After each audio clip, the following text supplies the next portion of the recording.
శ్రీమాత్రే నమ. భగవద్బంధువుడా నమస్సుమాంజలి. గురుదేవుల పాదపద్మాలకు శిరసాష్ట నమస్కారాలు. 30వ తారీఖు 6వ నెల 2025 సోమవారం, కంద పంచమి. కంద పంచమి చాలా చాలా శ్రేయస్కరమైన రోజు. ఈ రోజున వివాహానికి ఇబ్బంది ఉన్నా, సంతానంలో ఇబ్బందులున్నా, దంపతుల మధ్యలో సరిగ్గా అవగాహన లేనివారు, వైవాహిక జీవితం నందు ఎలాంటి లోటుపాట్లు అనుభవించేవారు, కుజదోషంతో బాధపడుతున్నవారు ఖచ్చితంగా చేసుకోవలసిన పరిహారం చెప్పుచున్నా. ఎందుకంటే కనుక కంద పంచమి అంటే కనుక స్వామివారికి చాలా చాలా శ్రేయస్కరమైన రోజు. ఈ రోజున స్వామివారికి విశేషంగా పూజ జరిపించుకోవచ్చు. మీ అవకాశం బట్టి ఏ విధంగా అయితే ఆ విధంగా, కానీ ప్రాతకాలం పూజ జరిపించుకోవాలి. సూర్యోదయం మునిపే పూజాకారం జరిపించక చాలా శ్రేయస్కరము. ఎలా జరిపించుకోవాలో చెప్పుచూ ఉన్నాను, వినండి. ప్రాతకాలంన గృహమంతా శుభ్రపరచుకొని తలంటు స్నానం చేసుకొని మడి వస్త్రాలు ధరించండి. స్త్రీలు కానీ పురుషులు కానీ. వివాహనందులు ఇబ్బందులున్నా, సంతానాలు ఇబ్బందులున్నా, కుజదోషం అనుకూలంగా లేకున్నా, విద్యాబుద్ధులు అనుకూలంగా లేకున్నా కూడా ఫలితం వస్తుందన్నమాట, గుర్తుపెట్టుకోండి. అంతేకాకుండా గృహం నందు ఆరోగ్యపరంగా సమస్య ఉన్నా కూడా కుజుడు అనుగ్రహంతో మంచిగా అవుతూ ఉంటుందన్నమాట. వారు కూడా ఈ పరిహారం ఆచరించవచ్చు. ఎలా చేసుకోవాలని కనుక దేవాలయంకి వెళ్ళండి. ఖచ్చితంగా దేవాలయం ముందే చేయాలి ఈ పరిహారం. ఒక మర్రి చెట్టు కింద కానీ, రాగి చెట్టు కింద కానీ, సుబ్రహ్మణ్య స్వామి ఉంటాడు కదా, ఆ చెట్టు కింద ఉన్న ఆలయాలలో చాలా చాలా శ్రేయస్కరము.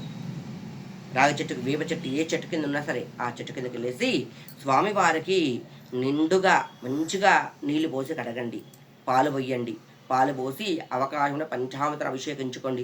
కొద్దిగా తీర్థాన్ని తీసి పెట్టుకొని కొబ్బరికాయ కానీ కొబ్బరి బొండం కానీ పోసి కట్ చేసి కొట్టేసి స్వామివారి మీద నీళ్ళు పోయండి. కొబ్బరి నీళ్ళు కానీ పోసిన తర్వాత నీటిగా మళ్ళీ శుభ్రంగా నీళ్ళతోని స్వామివారి నీటిగా కడిగి గంధం, మగవారైతే కనుక వివాహం నుండి ఇబ్బందులున్నా, మగవారు పూజాకర్మలు జరిపిస్తుంటే కనుక గంధం రాయండి. ఆడవాళ్ళైతే కనుక పసుపు నిండుగా రాయండి. రాసి బొట్లు పెట్టండి. స్వామివారికి నిండుగా బొట్లు సమర్పించి, మగవాళ్ళైతే కనుక ఎర్రని కండువాని స్వామివారు సమర్పించండి. ఆడవాళ్ళైతే కనుక ఎర్రని బ్లౌజ్ పీస్ని స్వామివారికి కట్టండి. కట్టేసి ఎర్రని పువ్వులతో, ఎర్రని అక్షంతలతో పూజించండి. పూజించి దీపం ఎలా పెట్టాలంటే కనుక స్వామివారికి బియ్యం పిండిలో కొద్దిగా ఆవు పాలు, బెల్లాన్ని పోసి ప్రమిదలాగా చేయండి. 3 ప్రమిదల దీపం పెట్టండి. ఎవరైనా సరే సంతానం ఇబ్బందులున్నా, వివాహం నుండి ఇబ్బందులున్నా, వైవాహిక జీవితంలో ఇబ్బందులున్నా కూడా 3 దీపాలు వెలిగించాలి. బియ్యం పిండితో ఒక తమలపాకు వేసి, తమలపాకుపై చిన్నగా ముగ్గు పసుపు వేసి ఆ ప్రమిదలు పెట్టండి. బియ్యం పిండితో చేసిన ప్రమిదలు పెట్టేసి అందులో ఆవు నెయ్యి పోసి ఎర్రని ఒత్తులు వేసి దీపారాధన చెయ్యండి. దీపారాధన చేసి స్వామివారికి ఎర్రని పండ్లు, ఎర్రటి నైవేద్యం ఏదైనా సరే, రవ్వ కేసరి చేసినా కూడా food colour, red colour food colour వేయండి. వేసి నైవేద్యం చెయ్యండి. చేసి కొద్దిగా గుప్పెడు కందులు ఒక తమలపాకు పైన పోసి స్వామివారికి పెట్టండి. పెట్టేసి స్వామివారికి ధూప దీప నైవేద్యాన్ని సమర్పించి మహామంగళ నీరాజనం ఇవ్వండి. ఇచ్చిన తర్వాత 16 ప్రదక్షిణలు చేయండి స్వామివారికి. ఏమని ప్రదక్షిణ చేయాలని కనుక ఓం శ్రీ శరవణ భవాయ నమః, ఓం శ్రీ శరవణ భవాయ నమః అంటూ 16 ప్రదక్షిణలు చేయండి. ఈ కంద పంచమి నాడు ఎవరైతే మనసా వాచా కర్మణ ధ్యానిస్తూ, పూజిస్తూ, అర్చిస్తూ, ఆచిస్తూ ఉంటారో ఖచ్చితంగా స్వామివారి యొక్క కృపా కటాక్షాలు సిద్ధిస్తూ ఉంటాయి. అంతేకాకుండా మధ్యాహ్నం మాత్రమే భోజనం చేయండి. నైట్ అల్పాహారం భుజించండి. పాలు పళ్ళు భుజించి దంపతులు నైనా నేల మీద పడుకోండి. వివాహం కానీ కన్యలు కానీ మూర్తులు కానీ నేల మీదే పడుకొని తెల్లవారి షష్ఠి మళ్ళీ కూడా స్వామివారి దగ్గరికి వెళ్ళేసి ఒకవేళ అభిషేకం చేసి ఓపిక ఉంటే కనుక అభిషేకం చేయలేకపోతే కనుక కొద్దిగా ఆవు నెయ్యితోని దీపారాధన చేసి మనసు పూర్తిగా స్వామి నమస్కరించుకొని రండి.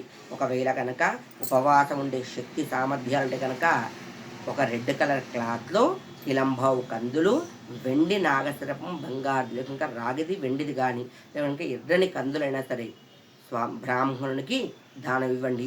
ఎవరైతే దోషం ఉందో వారు మాత్రం ఖచ్చితంగా ఇవ్వండి.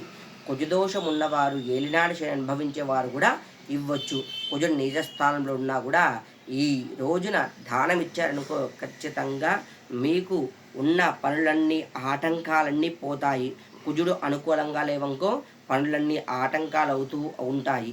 కావున ప్రతి ఒక్కరు కూడా ఎవరైతే ఇబ్బందికరంగా సమస్యతో బాధపడుతున్న వారు ఉన్నారనుకో వారు సుబ్రహ్మణ్య స్వామి అష్టకం ఉంటుంది కదా, 3 సార్లు కానీ, కనీసం 3 సార్లు కానీ, 9 సార్లు కానీ, 16 సార్లు కానీ పఠించండి. ఈ రోజున పఠించడం వల్ల ఒక్కసారి చదువు కనుక 11 సార్లు చదివిన ఫలితం వస్తుంది. కావున ఈ రోజున ఆ స్వామి యొక్క కృపా కటాక్షాలు సిద్ధించాలనిపిసి మనసా వాచా కర్మణ ధ్యానిస్తూ ఉన్నాను. శ్రీమాత్రే నమః.